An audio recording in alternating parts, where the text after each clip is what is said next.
और अभी आपको अहम खबर दें, परवेज इलाही और चौधरी शुजात में बर्फ पिघलने लगी है। चौधरी शुजात की परवेज इलाही से मुलाकात, ये मुलाकात कैंप जेल लाहौर में हुई है। परवेज इलाही का जल्द जमात में वापसी का इम्कान है, पार्टी जरा ये बता रहे हैं। मुलाकात में सियासी हालात पर गुफ्तगू की गई। मुलाकात में चौधरी शुजात के बेटे भी मौजूद थे। ये अहम मुलाकात हुई है चौधरी शुजात और चौधरी परवेज इलाही की, और दोनों के दरमियान एक बार फिर बर्फ पिघलती दिखाई दे रही है। चौधरी शुजात ने चौधरी परवेज इलाही से कैंप जेल लाहौर में मुलाकात की है।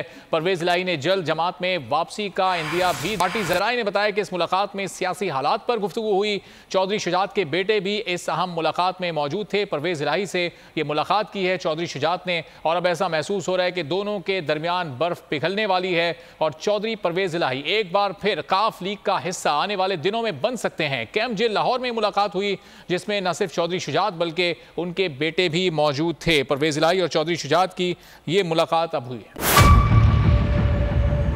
मेयर कराची के इंतखाब की जंग, बोल ने फिर छोड़ दिया सबको पीछे। इस वक्त मुर्तजा वहाब मुंतखब हो गए हैं मेयर कराची, ये ऐलान कर दिया गया है बाकायदा तौर पर। अब सहाफती रिवायत रखी बरकरार, बोल ने दिखाई सबसे बड़ी ट्रांसमिशन। और ये था मैंने आपको कहा नंबर गेम में जमात इस्लामी के पास नंबर पूरे नहीं है। लम्हा बलम्हा की सूरत हाल से किया बाखबर आवाम को। रेंजर्स के एहलकार और पुलिस के एहलकार हैं, वहाँ अलर्ट है और वो इस बात की कोशिश कर रहे हैं कि अब कोई नाखुशगवार वाक़या जो है वो रूनुमा ना हो सके, क्योंकि बोल है सबसे पहले सबसे आगे। सब्सक्राइब करें और बेल दबाएं ताकि कोई खबर रह न जाए।